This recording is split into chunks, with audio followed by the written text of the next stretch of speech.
For 15 years, I was a member of a book club.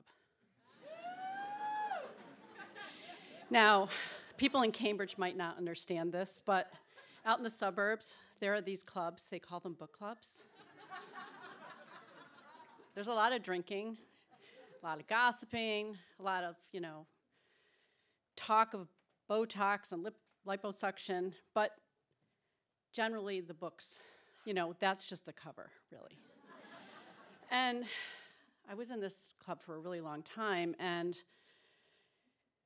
the most popular book that we had read to this point was 50 Shades of Grey, okay?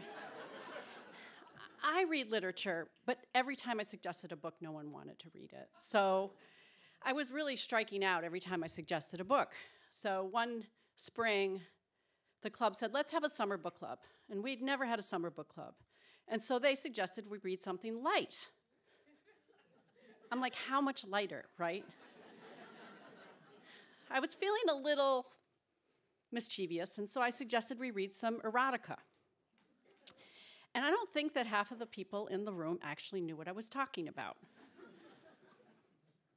So we realized that we would not be able to get multiple copies of an erotica book at the library, or for that matter, a local bookstore.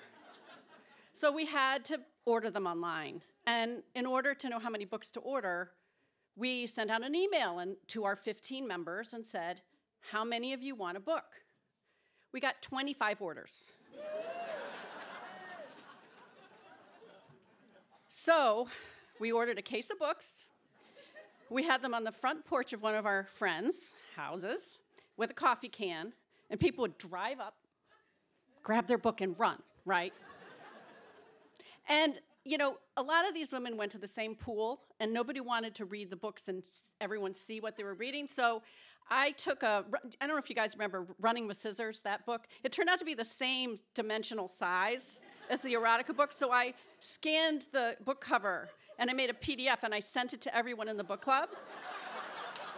And so at the pool, everyone was reading Running with Scissors. And I'm like winking, I can't really wink, but I was winking. And the book club finally comes. And this is actually where things get interesting, right? Because we go to this house. It's this lavish built-in pool and hot tub. There's like a huge number of women that I've never met at the book club. And there's a woman sitting on the edge of the hot tub with the erotica book, and she's reading a story out loud. And it's a woman-on-woman erotica story. And this is a very conservative group, just want you to know. And I, again, having had a couple of drinks and feeling a little mischievous, looked to the girl next to me and said, so now we have to figure out who we want to kiss. And she points to a woman in the hot tub who I've never met, who, by the way, is the most beautiful woman I've ever seen. She's got this white bikini, and she has a dragon tattoo down her right leg. I mean, she was gorgeous. And she said, everyone wants to kiss her. Now, I've never kissed a woman before. But the woman sees her pointing and hears what we're saying, and she does this to me. So I went. What am I supposed to do? I'm being polite, I didn't want to offend her. She was new to the book club, so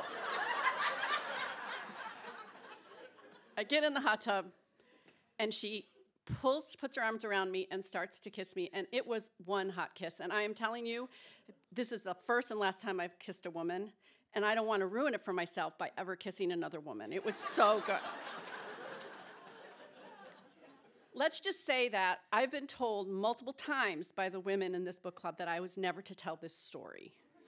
But I'm only telling my part, okay? I'm not telling you what else might have happened. That might have been might have happened. That's all I can say. And that night, I went home, and I told my husband. I said I kissed a girl, and I liked it. And he got a little glimmer in his eye, and we never talked about it again. And then around town, I would see a husband at the dump, and he'd have a glimmer in his eye. I'd see another guy, you know, out doing his lawn, and he'd see me, and he'd wave, and he'd have a glimmer in his eye. And I thought, you know, if I'm going to be remembered for anything, it will be what they now call Catherine's Dirty Book Club.